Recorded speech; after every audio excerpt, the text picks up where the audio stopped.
ഈശോ മിശിഹായ്ക്ക് സ്തുതിയായിരിക്കട്ടെ. വിശുദ്ധരോട് മധ്യസ്ഥം പ്രാർത്ഥിക്കുമ്പോൾ വലിയ ശക്തിയാണ് അതിന് എന്ന് അറിയുന്നവരാണ് എല്ലാ കത്തോലിക്കരും. എന്നാൽ ഈ വിശുദ്ധരുടെ പ്രാർത്ഥന ഏറ്റവും ശക്തമായി നമ്മുടെ ജീവിതത്തിൽ എങ്ങനെയാണ് അനുഭവിക്കാൻ സാധിക്കുക എന്നതിനെക്കുറിച്ച് പലർക്കും അറിവുണ്ടാകണമെന്നില്ല. എന്നാൽ വേറെ ചിലർക്ക് വിശുദ്ധരോട് പ്രാർത്ഥിക്കാമോ എന്ന് സംശയം വരാറുണ്ട്. അങ്ങനെ വരുന്ന ആളുകൾ ചിലപ്പോൾ മറ്റാരെങ്കിലും പറഞ്ഞിട്ട് വരുന്നതാകാം, ബൈബിൾ വായിക്കുമ്പോൾ തോന്നുന്നതാകാം. എന്തു തന്നെയാണെങ്കിലും ഈ വീഡിയോ കത്തോലിക്ക വിശ്വാസം പിന്തുടരുന്നവർക്ക് വേണ്ടിയുള്ളതാണ്. ഈ വിശ്വാസത്തെ എതിർക്കുന്നവരോട് തർക്കിക്കാനുള്ളതല്ല. അതുകൊണ്ട് അങ്ങനെയുള്ളവർ ശ്രദ്ധയോടെ പ്രാർത്ഥനയോടെ കേൾക്കുക. ആ വിഷയത്തെക്കുറിച്ച് ബൈബിളിൽ നിന്ന് ഞാൻ പറയാൻ ആഗ്രഹിക്കുന്നു. ഈ വിഷയം പൂർണ്ണമായും ചരിത്രത്തിൻ്റെയും ബൈബിളിൻ്റെയും വെളിച്ചത്തിലാണ് ഞാൻ പറയുന്നത്. ആദ്യത്തെ ഒരു കാര്യം ഞാൻ പറയാം. എന്തുകൊണ്ടാണ് മധ്യസ്ഥരോട് അല്ലെങ്കിൽ വിശുദ്ധരോട് മധ്യസ്ഥം ചോദിക്കാൻ പാടില്ല എന്ന് പറയുന്നത്? ബൈബിൾ വായിക്കുന്നവർ 1 തിമോത്തിയോസ് 2:5 വായിക്കുമ്പോഴാണ് ആ സംശയം വരുന്നത്, അല്ലെങ്കിൽ ആരെങ്കിലും അത് പറഞ്ഞു തരുമ്പോഴാണ്. എന്തെന്നാൽ ഒരു ദൈവമേ ഉള്ളൂ, ദൈവത്തിനും മനുഷ്യർക്കും മധ്യസ്ഥനായി ഒരുവനേ ഉള്ളൂ, മനുഷ്യനായ യേശു ക്രിസ്തു. അതുകൊണ്ട് മധ്യസ്ഥം പ്രാർത്ഥിക്കാൻ പാടില്ല. അങ്ങനെയാണെങ്കിൽ ഈ വചനം ആ രീതിയിലാണ് മനസ്സിലാക്കുന്നതെങ്കിൽ യേശു ക്രിസ്തു, മനുഷ്യനായ യേശു ക്രിസ്തു എന്ന് പ്രത്യേകം പറഞ്ഞിരിക്കുന്നത് നിങ്ങൾ ശ്രദ്ധിക്കണം. അങ്ങനെയാണെങ്കിൽ യേശു ക്രിസ്തു മനുഷ്യനാണെന്ന് പറയുന്നതിന് ഈ വചനം ഉപയോഗിച്ചൂടെ? ഒരു മധ്യസ്ഥനേ ഉള്ളൂ എന്ന് പറയുന്നതിന് ഈ വചനം ഉപയോഗിക്കുന്നതെങ്കിൽ യേശു ക്രിസ്തു മനുഷ്യനാണ് എന്ന് പറയാൻ ഈ വചനം ഉപയോഗിച്ചൂടെ? അപ്പോൾ അതൊന്നും അല്ലല്ലോ അതിൻ്റെ അർത്ഥം. അതിൻ്റെ ആശയം വേറെന്തോ ആണ്, അല്ലേ? യേശു ക്രിസ്തു ഭൂമിയിൽ അവതരിച്ച ദൈവപുത്രൻ, മനുഷ്യനായ ആ മനുഷ്യനായ യേശു ക്രിസ്തു, മനുഷ്യനായി തീർന്ന ദൈവപുത്രനായ യേശു ക്രിസ്തു എന്നത് മനസ്സിലാക്കാനാണ് ഇവിടെ മനുഷ്യനായ യേശു ക്രിസ്തു എന്ന് പറഞ്ഞേക്കുന്നത്. എന്നാൽ ഈ മധ്യസ്ഥനായ ഒരുവനേ ഉള്ളൂ എന്ന് പറയുന്നതിൻ്റെ അർത്ഥം എന്താണ്? അത് എന്ത് മധ്യസ്ഥമാണ് പറയുന്നത്? പ്രാർത്ഥിക്കുമ്പോഴുള്ള മധ്യസ്ഥമാണ് പറയുന്നതെങ്കിൽ വേറൊരു മനുഷ്യനും ഇനി നമുക്ക് വേണ്ടി പ്രാർത്ഥിക്കാൻ പാടില്ല, മനുഷ്യനായ യേശു ക്രിസ്തു മാത്രമേ പ്രാർത്ഥിക്കാവൂ എന്ന് വരത്തില്ലേ? അങ്ങനെയല്ലല്ലോ, മനുഷ്യരെല്ലാം അങ്ങോട്ടും ഇങ്ങോട്ടും പ്രാർത്ഥിക്കുന്നുണ്ടല്ലോ. അപ്പോൾ അതല്ല അർത്ഥമെന്ന് നമുക്കറിയാം. എങ്കിലും ഒരു സംശയം, അതിൻ്റെ തൊട്ട് താഴെ അത് എന്ത് മധ്യസ്ഥമാണെന്ന് പറയുന്നുണ്ട്. 6-ാമത്തെ വാക്യം ഇങ്ങനെയാണ്: അവൻ എല്ലാവർക്കും വേണ്ടി തന്നെ മോചന മൂല്യമായി നൽകി. അതായത് പാപം മൂലം നമ്മൾ ദൈവത്തിൽ നിന്ന് അകന്നില്ലേ, ആ അകൽച്ച മാറുവാൻ ദൈവത്തിൻ്റെയും മനുഷ്യരുടെയും ഇടയിൽ അനുരഞ്ജനത്തിന് വേണ്ടി നിൽക്കുന്ന, പാപം ക്ഷമിക്കണമെന്ന് പറയുന്ന മോചന മൂല്യമായി സ്വയം നൽകിയ ഒരു മധ്യസ്ഥനേ ഉള്ളൂ എന്ന് പറയാൻ വേണ്ടി മാത്രമാണ് ഈ വചനം. അല്ലെങ്കിൽ ഈ വചനം വാക്കാൽ എടുത്താൽ ആദ്യം നമുക്ക് യേശു മനുഷ്യനാണെന്ന് പറയുന്ന വാക്കായിരിക്കും ആദ്യം എടുക്കേണ്ടി വരിക. അപ്പം അതല്ല അതിൻ്റെ അർത്ഥം. ഇത് മനുഷ്യനായി അവതരിച്ച യേശു, മനുഷ്യനായ യേശു കുരിശിൽ മരിച്ച് നമുക്ക് മോചന മൂല്യമായി മാറിയ ആ ക്രിസ്തുവിൻ്റെ കാര്യമാണ് പറയുന്നതെന്ന് വ്യക്തമാണ്. അപ്പം അതുകൊണ്ട് ആ വചനം ആ രീതിയിൽ വ്യാഖ്യാനിക്കാൻ പാടില്ല എന്ന് നമുക്ക് വ്യക്തമായി കഴിഞ്ഞല്ലോ. പക്ഷേ മരിച്ചവരോട് സംസാരിക്കാമോ, മരിച്ചുപോയവരോട് സംസാരിക്കാമോ എന്ന സംശയം അപ്പോഴും മാറുന്നില്ല. കാരണം പഴയ നിയമത്തിൽ അതൊക്കെ വിലക്കിയിട്ടുണ്ടെന്ന് നമുക്കറിയാം. ചില സ്ഥലങ്ങളിൽ മരിച്ചവരോട് സംസാരിക്കാൻ പാടില്ല എന്ന് പറയുന്നുണ്ട്. കത്തോലിക്ക സഭയും അത് അനുവദിക്കുന്നില്ല എന്ന സത്യം എത്ര പേർക്കറിയാം?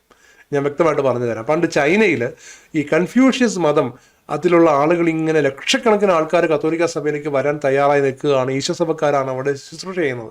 അപ്പോൾ ആ സമയത്ത് ഇങ്ങനെ വരുമ്പോൾ അവർക്കൊരു ആചാരമുണ്ട്, ഈ കൺഫ്യൂഷൻ ഒരു ആചാരമുണ്ട്. എന്താണെന്നറിയാമോ? അവിടെ ഈ മരിച്ച ആൾക്കാരോട് എന്തോ സംസാരിക്കുന്നത് പോലെയൊക്കെ തോന്നുന്ന രീതിയിലുള്ള ഒരു ആചാരമാണ്. അതിങ്ങനെ ഓരോ കാലഘട്ടത്തിൽ അവർ വർഷം തോറും ചെയ്യും. അതൊരു അനാചാരം പോലെ നമുക്ക് തോന്നും ക്രൈസ്തവർക്ക്, പക്ഷെ അവരുടെ വളരെ സ്ട്രോങ് ആയിട്ടുള്ളൊരു ആചാരമായിരുന്നു. അപ്പോൾ അവരിങ്ങോട്ട് വരണമെങ്കിൽ ഈ പൂർവികരോടുള്ള ഈ ഒരു ചടങ്ങ് മാറ്റാൻ പറ്റത്തില്ല എന്ന് അവർ പറഞ്ഞു. അങ്ങനെ ചെയ്താൽ അത് വലിയ പ്രശ്നമാകും എന്നവിടെ കണ്ടപ്പോൾ ഈശോ സഭക്കാർ വത്തിക്കാനിലോട്ട് എഴുതി ചോദിച്ചു. അവർ അതൊന്ന് ചെയ്തോട്ടെ, നമുക്ക് അവരെ അങ്ങ് കത്തോലിക്കരാക്കാം, അവർ അത് ചെയ്തോട്ടെ എന്ന് പറഞ്ഞു. അപ്പോൾ വത്തിക്കാൻ എന്ത് ചെയ്തു? 1704 പോപ്പ് ക്ലെമന്റ് 11 1742 ബെനഡിക്റ്റ് 15 16 1742 അത് വിലക്ക് ഉത്തരവ് പുറപ്പെടുവിച്ചു. അങ്ങനെ ഇവിടെ ലക്ഷക്കണക്കിന് കത്തോലിക്കരൊന്നും ചൈനയിൽ ഉണ്ടാകണ്ട, മരിച്ചവരോട് സംസാരിക്കുന്ന ഒരു ആചാരം വെച്ച് സഭയിലേക്ക് ആള് വരണ്ട എന്ന് പറഞ്ഞു. അപ്പോൾ നമ്മൾ മരിച്ചുപോയ നമ്മുടെ വിശുദ്ധരോട് പ്രാർത്ഥിക്കുന്ന സമയത്താണ്, ആ പ്രാർത്ഥനകളൊക്കെ ഉള്ള സമയത്താണ് ഇവരിത് പറയുന്നത്. അപ്പോൾ ഇത് രണ്ടും തമ്മിൽ വലിയൊരു വ്യത്യാസമുണ്ട് എന്ന് നമുക്ക് അപ്പോൾ തന്നെ മനസ്സിലാകുകയാണ്. സഭ ഏത് മരിച്ചവരോടും സംസാരിക്കാനോ പ്രാർത്ഥന ചോദിക്കാനോ ഒന്നും നമ്മളോട് പറഞ്ഞിട്ടില്ല. അതുകൊണ്ടാണ് അത്തരം ഒരു സംസാരം, അല്ലെങ്കിൽ അങ്ങനത്തെ മരിച്ചവരോട് സംസാരിക്കുന്നതാണ് എന്ന ചിന്ത വന്നതുകൊണ്ട് തന്നെ അത്തരം ഒരു ആചാരമേ നമുക്ക് വേണ്ട, അത് വെച്ച് ആരും ഇവിടെ സഭയിൽ വരണ്ട എന്ന് പറഞ്ഞു. അതും ഒറ്റ കാരണം കൊണ്ട്, ആ ഒരു വിലക്ക് വന്ന ഒറ്റ കാരണം കൊണ്ട് അന്ന് അനുകൂലമായിരുന്ന രാജാവ്, ചൈനയിലെ രാജാവ് നമുക്ക് പ്രതികൂലമായി സഭയെ പീഡിപ്പിക്കാനും തുടങ്ങി. എന്നിട്ട് സഭ വിട്ടുവീഴ്ച ചെയ്തില്ല. വർഷങ്ങൾക്ക് ശേഷം സഭ അവിടെ വിശ്വാസികൾ രക്തസാക്ഷികളാകാൻ വരെ തയ്യാറായി വളർന്നു വന്നൊരു സമയത്ത് അവിടെ പറഞ്ഞു, സാംസ്കാരികമായ ഒരു മാനസിക ഭാവത്തോടു കൂടി അത്തരം ചടങ്ങുകളിൽ പോകുന്നതിൽ നിന്നുള്ള വിലക്ക് 12-ാം പീയൂസ് മാർപ്പാപ്പ അതെടുത്തു മാറ്റി എന്നത് പിന്നെ കാണുന്നു. അതായത് സാംസ്കാരികമായിട്ട് നമ്മൾ മറ്റു മതസ്ഥരുടെ കല്യാണത്തിനൊക്കെ പോവുക അല്ലെങ്കിൽ ചടങ്ങുകൾക്ക് പോകുമ്പോൾ സാംസ്കാരികമായി പങ്കെടുക്കാൻ പോയിട്ട് തിരിച്ചു വരുമല്ലോ, അതുപോലെ പങ്കെടുക്കുന്ന ഒരു സാഹചര്യം, മരിച്ചുപോയ ആൾക്കാരുടെ നന്മകളൊക്കെ ഓർക്കുന്ന ഒരു സാഹചര്യമോ പഴയ കാലത്തെ വീരന്മാരെ കുറിച്ചൊക്കെ ഓർക്കുന്ന അങ്ങനെയൊക്കെ എന്തെങ്കിലും ഒരു സാഹചര്യം സാംസ്കാരികമായ ഒരു അർത്ഥത്തിൽ മാത്രം പങ്കെടുക്കുന്ന രീതിയിൽ ഒരു അനുവാദം 12-ാം പീയൂസ് മാർപ്പാപ്പ കൊടുത്തു. പക്ഷേ ആ മരിച്ചവരോട് സംസാരിക്കുന്നു എന്ന വിഷയം വന്നപ്പോൾ സഭ അതിനെ ശക്തമായി എതിർക്കുകയാണ്. ആ സമയത്ത് വിശുദ്ധരുടെ മധ്യസ്ഥവുമുണ്ട്. അപ്പോൾ ഇത് രണ്ടും തമ്മിൽ എന്താണ് വ്യത്യാസം എന്ന് സഭ വ്യക്തമായി മനസ്സിലാക്കിയിട്ടുണ്ട്, പഠിപ്പിക്കുന്നുണ്ടെന്ന് നിങ്ങൾക്ക് ഈ ചരിത്ര സംഭവത്തിന് വ്യക്തമല്ലേ? അതിനുവേണ്ടി മാത്രമാണ് ഞാനിത് പറഞ്ഞത്. ഇനി അതിൻ്റെ കാരണം ഈശോ പറയുന്നുണ്ട്. ഈശോയുടെ കാലത്ത് ഈ പുനരുദ്ധാനത്തെക്കുറിച്ചൊക്കെ ഭയങ്കര ചർച്ചയുണ്ടായിരുന്നു. സ്വർഗത്ത് കല്യാണം നടക്കുമോ, ഒരുപാട് കല്യാണം കഴിച്ച ആൾ പോയാൽ ആരായിരിക്കും ഭാര്യ തുടങ്ങി ഭയങ്കര, അല്ലെങ്കിൽ ഭർത്താവ് തുടങ്ങി ഭയങ്കര സംശയങ്ങളുമൊക്കെ ആയിട്ടാണ് ആൾക്കാർ വരിക. അപ്പോൾ യേശു അവരോട് പറഞ്ഞൊരു മറുപടിയിൽ ഇതിൻ്റെയൊക്കെ ഉത്തരവുണ്ട് കേട്ടോ. ഈശോ പറഞ്ഞു, മത്തായി 22, 29, 32, വിശുദ്ധ ലിഖിതങ്ങളോ ദൈവത്തിന്റെ ശക്തിയോ മനസ്സിലാക്കാത്തതിനാൽ നിങ്ങൾക്ക് തെറ്റുപറ്റിയിരിക്കുന്നു. അറിയാത്തത് കൊണ്ടല്ല, അറിയുന്ന ആൾക്കാർക്കും മനസ്സിലാകാത്തത് കൊണ്ട് പലപ്പോഴും തെറ്റുപറ്റും. പുനരുത്ഥാനത്തിൽ അവർ വിവാഹം ചെയ്യുകയോ ചെയ്തു കൊടുക്കുകയില്ല. പിന്നെയോ അവർ സ്വർഗദൂതന്മാരെ പോലെ ആയിരിക്കും. സ്വർഗദൂതന്മാരെ പോലെ, ഓർക്കണം, സ്വർഗദൂതന്മാരെ പോലെയാണ്. അതിപ്പോൾ മരിച്ചു കഴിഞ്ഞാൽ സ്വർഗദൂതന്മാരെ പോലെ എന്നാണ് ഈശോ പറയുന്നത്. എന്നിട്ട് പറയാണ്, ഞാൻ അബ്രഹാത്തിന്റെ ദൈവവും ഇസഹാക്കിന്റെ ദൈവവും യാക്കോബിന്റെ ദൈവവുമാണ് എന്ന് മരിച്ചവരുടെ പുനരുത്ഥാനത്തെപ്പറ്റി ദൈവം നിങ്ങളോട് അരുളി ചെയ്തിരിക്കുന്നത് നിങ്ങൾ വായിച്ചിട്ടില്ലേ? അവിടുന്ന് മരിച്ചവരുടേതല്ല, ജീവിക്കുന്നവരുടെ ദൈവമാണ്.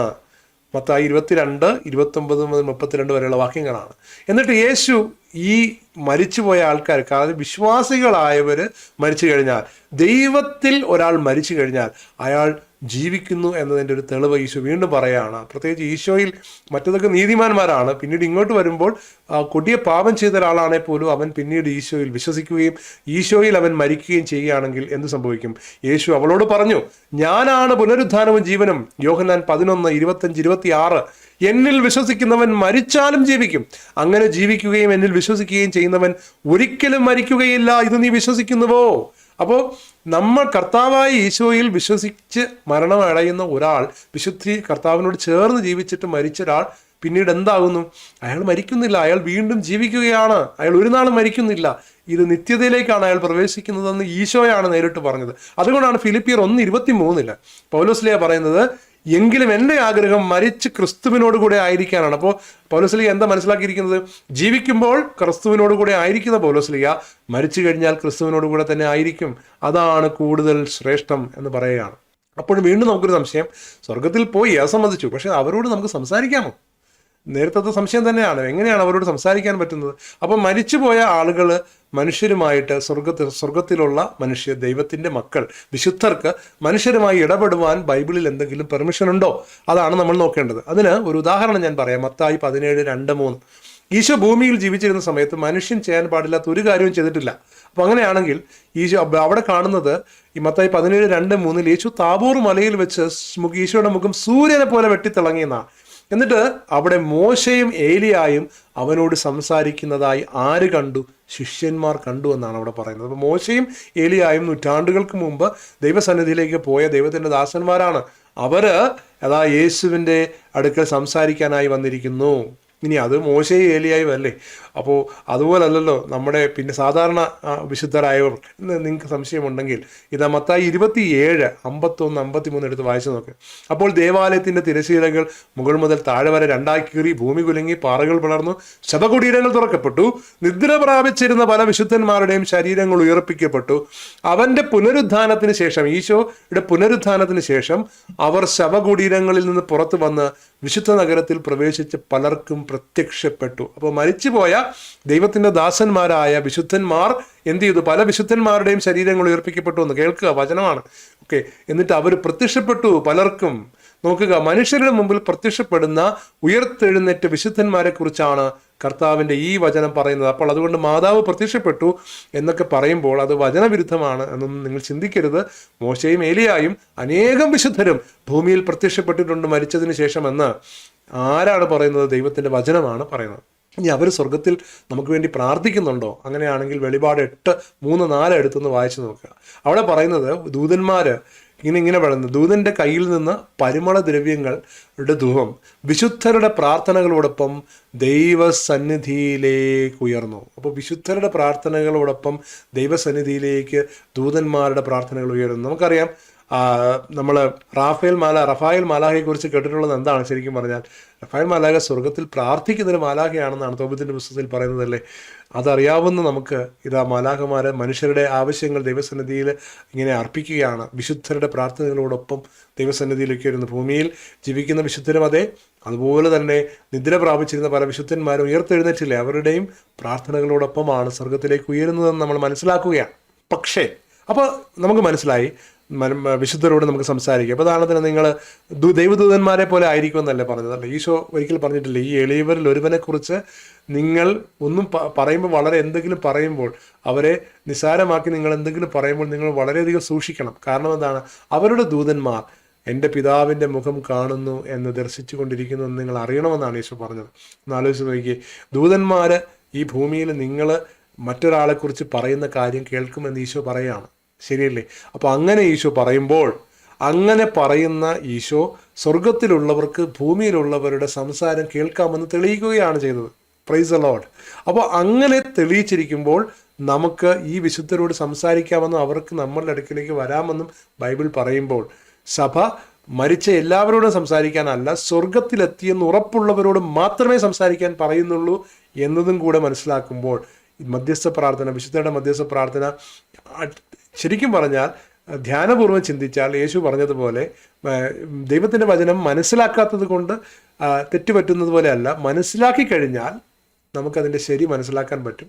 അങ്ങനെ പ്രാർത്ഥിക്കുന്നതിൽ തടസ്സമൊന്നുമില്ല. പക്ഷെ ഒരു കാര്യമുണ്ട്, അതെങ്ങനെ വേണം എന്ന് സഭ പറഞ്ഞിരിക്കുന്നത് പ്രത്യേകമായിട്ട് നമ്മൾ മനസ്സിലാക്കേണ്ടതുണ്ട്. ഉദാഹരണത്തിന് 3 രീതിയിലാണ് സഭയിൽ വണക്കമുള്ളത്. 3 രീതിയിലാണ് സഭയിൽ സ്വർഗത്തിലുള്ളവരായിട്ട് നമ്മൾ ഇടപെടുന്നത്. വണക്കമല്ല, നമ്മൾ ഒന്ന് സ്വർഗത്തിലുള്ള വിശുദ്ധരെ നമ്മൾ വണങ്ങുന്നു. മാതാവിന് അതിനെ ധൂലിയ എന്നാണ് പറയുന്നത്. പക്ഷേ മാതാവിന് കൊടുക്കുന്നതിനെ ഹൈപ്പർ ധൂലിയ. മാതാവിന് നമ്മൾ വിശുദ്ധരെ പോലെയല്ല, ഒരു പ്രത്യേകമായ അതിനേക്കാൾ ഉയർന്ന രീതിയിലാണ് വണങ്ങുന്നത്. ഈ വണക്കം സഭ എന്തുകൊണ്ടാണ് പറയുന്നത്? നമുക്ക് നിസ്സാരമായിട്ട് മനസ്സിലാക്കാമല്ലോ. ഏതെങ്കിലും ഒരു വിശുദ്ധനോടോ ദൈവദാസനോടോ ഒരു മാലാഖ വന്നിട്ട് സ്വസ്തി എന്ന് ബൈബിളിൽ പറഞ്ഞിട്ടുണ്ടോ? ഇല്ല. ഇപ്പം ദൈവം അസാധാരണമായ രീതിയിൽ റെസ്പെക്റ്റ് കൊടുക്കുന്ന ഒരാളെ മറ്റുള്ളവരുടെ കൂടെ കൂട്ടി ബഹുമാനിക്കുകയല്ല, ഒരു ഇച്ചിരി മുകളിൽ നിർത്തണം എന്ന് തന്നെയാണ് ദൈവം മാലാഖയോട് പറഞ്ഞു വിട്ടത്, അല്ലേ? സാധാരണ ആൾക്കാരോട് സംസാരിക്കുന്നവരോട് ഇവരോട് സംസാരിക്കരുത്, പോയി സ്വസ്തി എന്ന് പറയണം എന്നാണ് പറഞ്ഞത്. അപ്പോൾ സ്വർഗമാണ് നമ്മളെ പഠിപ്പിച്ചത്. മാതാവിന് ഇച്ചിരി സ്പെഷ്യാലിറ്റി ഉണ്ട്. അപ്പോൾ സാധാരണ വിശുദ്ധരുടെ വണക്കമല്ല, ഇച്ചിരി കൂടെ ഹൈപ്പർ ദൂലിയാണ്. എന്നാൽ ഇതൊന്നും ആരാധനയാകാൻ പാടില്ല. ആരാധന ദൈവത്തിന് മാത്രം. അതിനെ ലാട്രിയ എന്നാണ് സഭ പറയുന്നത്. ആരാധന ദൈവത്തിന് മാത്രമാണ്. ഇവരോടൊക്കെ നമുക്ക് വണക്കവും ദൂലിയയും ഹൈപ്പർ ദൂലിയയും ഒക്കെ ആവാം, പക്ഷേ ഒരിക്കലും ലാട്രിയ ആകാൻ പാടില്ല. ലാട്രിയ എന്ന് പറയുന്നത് ദൈവത്തിന് മാത്രം അറിയപ്പെട്ട. അപ്പോൾ അതുകൊണ്ട് തന്നെ നമ്മൾ ചെയ്യുമ്പോൾ, നമ്മൾ ഇവരോടൊക്കെ ഇടപെടുമ്പോൾ, വിശുദ്ധരോടൊക്കെ പ്രാർത്ഥിക്കുമ്പോൾ ഇത്തിരി സൂക്ഷിക്കണം. കാരണം ദൈവത്തിന് കൊടുക്കാത്തൊരു സ്ഥാനം നമ്മൾ ഇവർക്ക് കൊടുക്കാൻ പാടില്ല. ദൈവത്തിനായിരിക്കണം നമ്മൾ അതിനേക്കാളും ഉയരത്തിൽ വെറുതെ മധ്യസ്ഥ പ്രാർത്ഥന മാത്രം പ്രാർത്ഥിക്കുകയും നൊവേനയ്ക്ക് മാത്രം പോവുകയും വിശുദ്ധ കുർബാനയിലെ ആരാധനയിൽ വിശുദ്ധ കുർബാനയിൽ പങ്കെടുക്കാതിരിക്കുകയും ചെയ്യുന്ന ഒരാൾ, അയാൾ വിഗ്രഹാരാധനയ്ക്ക് സമാനമായ തെറ്റാണ് ചെയ്യുന്നത്. കാരണം എന്താണ്? അയാൾ ദൈവത്തെ സ്നേഹിക്കുന്നില്ല. അയാൾ ഈ വിശുദ്ധൻ ഞെട്ടി വിറയ്ക്കും നമ്മളെ കാണുമ്പോൾ. കാരണം വിശുദ്ധനത് ഒട്ടും ആഗ്രഹിക്കുന്നില്ല. തൻ്റെ ജീവിതം കൊണ്ട് തന്നോട് പ്രാർത്ഥിക്കുന്നതിലൂടെ ഇയാൾ യേശുവിനോട് അടുക്കണമെന്ന് മാത്രമാണ് വിശുദ്ധൻ ആഗ്രഹിക്കുന്നത്. പ്രാർത്ഥന അനുവദിക്കപ്പെട്ടിരിക്കുന്നു, മധ്യസ്ഥം അനുവദിക്കപ്പെട്ടു, ഇതൊക്കെ സത്യമാണെങ്കിലും നമ്മൾ ദൈവത്തോട് ഒരടുപ്പവും കാണിക്കാതെ. അപ്പോൾ ചില ആൾക്കാർ പറയും ദൈവത്തെ പേടിയാണ്, അതുകൊണ്ടാണ് മധ്യസ്ഥം. അതൊരു തെറ്റായ പഠനമാണ്. അങ്ങനെ പഠിപ്പിച്ചിട്ടുള്ളവർ നമ്മളെ തെറ്റിദ്ധരിപ്പിച്ചു എന്ന് വേണം പറയാൻ. അങ്ങനെ ദൈവത്തെ പേടിച്ച് ദൈവത്തിൻ്റെ അടുക്കൽ പോകാൻ പറ്റാത്തത് കൊണ്ടാണ് മധ്യസ്ഥം എന്നതൊന്നും അല്ല സഭയുടെ മധ്യസ്ഥത്തിൻ്റെ അർത്ഥം. നമ്മളിപ്പോൾ സാധാരണ ഒരു മനുഷ്യൻ ഒറ്റയ്ക്ക് പ്രാർത്ഥിക്കുന്നത് പോലെയല്ല, ദൈവത്തിന് കൂട്ടായി പ്രാർത്ഥിക്കുന്നത് വലിയ ഇഷ്ടമാണ്. അതുകൊണ്ടാണ് മധ്യസ്ഥത്തിന് ശക്തിയുള്ളത്. പ്രാർത്ഥിക്കുന്നയാൾ ദൈവത്തോട് അടുത്തിരിക്കുന്നതനുസരിച്ച് ആ പ്രാർത്ഥിക്കുന്നതിന് ഫലമുണ്ടാകുന്നത് കൊണ്ട് തന്നെ സഹോദരങ്ങൾക്കെല്ലാം നന്മ വരുന്ന രീതിയിൽ ദൈവത്തിന് ഇടപെടാൻ സാധിക്കുമെന്നത് കൊണ്ടും ഒക്കെ കൂടെയാണ് ദൈവം കൂട്ടായ്മ പ്രാർത്ഥനയെ അല്ലെങ്കിൽ മറ്റുള്ളവർക്ക് വേണ്ടിയുള്ള പ്രാർത്ഥനയെ പ്രോത്സാഹിപ്പിക്കുന്നത്. അതിൻ്റെ അർത്ഥം ദൈവത്തിനോട് പേടിയായതുകൊണ്ടല്ല, പരിശുദ്ധ അമ്മയിലൂടെ നമുക്ക് ലഭിക്കുന്ന ഒരു മാതാവിൻ്റെ ഒരു സ്നേഹം ഉണ്ടല്ലോ. ആ സ്നേഹം ആരാണ് നമുക്ക് ആ സ്നേഹം തന്നത്? ദൈവമാണ് പരിശുദ്ധ അമ്മയെ നമുക്ക് സ്നേഹിക്കാനായി തന്നത്. ദൈവത്തിൻ്റെ സ്നേഹമാണ് ആ പ്രാർത്ഥനയിലൂടെ വെളിപ്പെടുന്നത്, അല്ലേ? അല്ലാതെ ദൈവത്തിൽ നിന്ന് വ്യത്യസ്തമായൊരു സ്നേഹമാണോ? അല്ല. വിശുദ്ധരെ നമുക്ക് തന്നത് ആരാണ്? വിശുദ്ധർക്ക് നമ്മളോട് നമുക്ക് വേണ്ടി പ്രാർത്ഥിക്കാൻ തോന്നുന്നത് എന്തുകൊണ്ടാണ്? ദൈവം നമ്മളെ സ്നേഹിക്കുന്നതുകൊണ്ടാണ്. അപ്പോൾ ദൈവത്തിൻ്റെ സ്നേഹം ഇതിനേക്കാളൊക്കെ ഉപരിയാണ്, ഇതിൻ്റെ എല്ലാം സോഴ്സാണ്.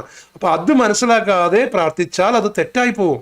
ദൈവത്തിനേക്കാൾ ഉപരി നമുക്ക് ആരോടും സ്ഥാനം. അവരെല്ലാം സങ്കടപ്പെട്ടു പോകും. മാതാവ് സങ്കടപ്പെട്ടു പോകും. നമ്മൾ കണ്ടില്ലേ, മാതാവിൻ്റെ ശുശ്രൂഷ നടക്കുന്ന ഒരു സ്ഥലത്തും എല്ലായിടത്തും ഈശോയാണ് ഉയർത്തപ്പെടുന്നത്. ലൂർദിൽ നിങ്ങൾ ചെന്ന് നോക്കൂ, ഈശോയാണ് ഉയർത്തപ്പെടുന്നത്. എന്നിട്ട് കേരളത്തിലെ ശുശ്രൂഷകൾ നടക്കുന്ന സ്ഥലത്തും കൃത്യമായി അത് പ്രസംഗിക്കപ്പെടുന്ന സ്ഥലത്തുമൊക്കെ എവിടെ നിങ്ങൾ ചെന്നാലും ഒരു സാക്ഷ്യമൊക്കെ ആരെങ്കിലും പറഞ്ഞാൽ ഉടനെ തന്നെ യേശുവേ സ്തോത്രം, യേശുവേ നന്ദി എന്നോ സമാനമായ ദൈവത്തിന് നന്ദി പറയുന്നത് കാണാൻ നിങ്ങൾക്ക് സാധിക്കും. അങ്ങനെയാണ് സഭ പഠിപ്പിച്ചിരിക്കുന്നത്. എല്ലായിടത്തും ഈശോയുടെ ദിവ്യകാരുണ്യ ആരാധനയ്ക്കാണ് ഏറ്റവും പ്രാധാന്യം, കുർബാനയ്ക്കാണ് പ്രാധാന്യം. ഇതൊന്നുമില്ലാതെ മാതാവിനോട് അടുക്കാനേ പറ്റത്തില്ല നമുക്ക്.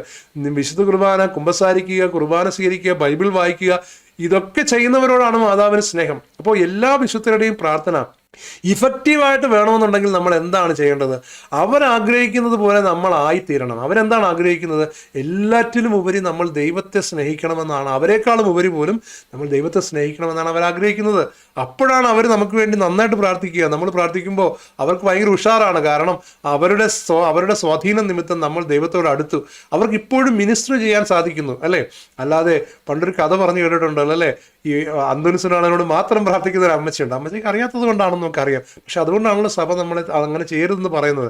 അപ്പോൾ ഈശോയുടെ സിനിമ കാണാൻ പോയപ്പോഴത്തേക്ക് കുരിശിൽ ഈശോയെ തറയ്ക്കുന്ന സമയത്ത് ഈ അമ്മച്ചി പ്രാർത്ഥിച്ചു, അന്തോനിസെ ഈശോയെ രക്ഷിക്കണമെന്ന് പ്രാർത്ഥിച്ചെന്ന് പറയുന്നത് പോലെ അങ്ങനെ പോലും ചിന്തിക്കുന്ന പാവപ്പെട്ട ആളുകൾ പണ്ടുണ്ടായിരുന്നു. അത് തിരുത്താനാണ് സഭ കൃത്യമായി എല്ലാം പഠിപ്പിക്കുന്നത്. കാറ്റഗിസത്തിലൂടെ നന്നായി പഠിക്കുന്ന എല്ലാവർക്കും അറിയാം. നമ്മളൊക്കെ കുഞ്ഞിലെ ഇങ്ങനെ പഠിച്ചിട്ടാണ് അറിഞ്ഞത്. സഭ അന്ന് തൊട്ടേ നമ്മളോട് പറയുന്നത് നമുക്ക് വ്യക്തമാകുന്നുണ്ടായിരുന്നത്. കേൾക്കാതെ പോകുന്നവർക്കാണ് ഈ സംശയമൊക്കെ വരുന്നത്. അപ്പോൾ അന്തോനിസ് പുണ്യവാളൻ അല്ലെങ്കിൽ വിശുദ്ധൻ നമ്മളെ സ്നേഹിക്കണമെങ്കിൽ നമ്മൾ കുർബാനയ്ക്ക് പോകണമെന്നും ഫാസ്റ്റ് ചെയ്യണമെന്നും കുമ്പസാരിക്കണമെന്നൊക്കെ അന്തോനിസിൻ്റെ ആളിൻ്റെ ഡിവോഷനിൽ പറയുന്നത് എന്തുകൊണ്ടാണ്? പാവങ്ങളെ സഹായിക്കണമെന്നൊക്കെ പറയുന്നത് എന്തുകൊണ്ടാണ്? അത് കാരണം ഇതാണ്, നമ്മൾ ഈശോയെ പ്രതി ഈശോയിലേക്ക് കൂടുതൽ അടുക്കുമ്പോഴാണ് അവരുടെ പ്രാർത്ഥന നമുക്ക് ഫലപ്രദമാകുന്നത്. അല്ലാതെ ചെയ്താൽ അവർക്ക് വിഷമമാണ് ഉണ്ടാവുക. അപ്പോൾ ഏത് വിശുദ്ധനോട് നമ്മൾ ആദ്യം പ്രാർത്ഥിക്കുന്നതിന് മുമ്പ് എന്ത് പറയണം? ഞാൻ എല്ലാറ്റിലും ഉപരി ഈശോയെ സ്നേഹിക്കാം, ഞാൻ ഈശോയോട് കൂടുതൽ അടുക്കാം, ഞാൻ കുമ്പസാരിക്കാം, കുർബാന സ്വീകരിക്കാം, ഞാൻ ബൈബിൾ വായിക്കാം. ഇങ്ങനെ വാക്ക് കൊടുത്തിട്ട് വിശുദ്ധരുടെ മധ്യസ്ഥം തേടൂ. അവർ സന്തോഷത്തോടെ നമുക്ക് വേണ്ടി പ്രാർത്ഥിച്ച് വലിയ അത്ഭുതങ്ങൾ ചെയ്യാൻ ദൈവത്തിന് മുമ്പിൽ പറയുന്നത് നമുക്ക് കാണാൻ സാധിക്കും. അല്ലെങ്കിൽ അവർക്കൊരു നാണക്കേട് തോന്നാനാണ് സാധ്യത. അല്ലേ, യേശു ഞാൻ കാരണം എൻ്റെ അടുത്ത് മാത്രമേ വരും, ദൈവത്തിൻ്റെ അടുത്തേക്ക് പോകുന്നില്ല.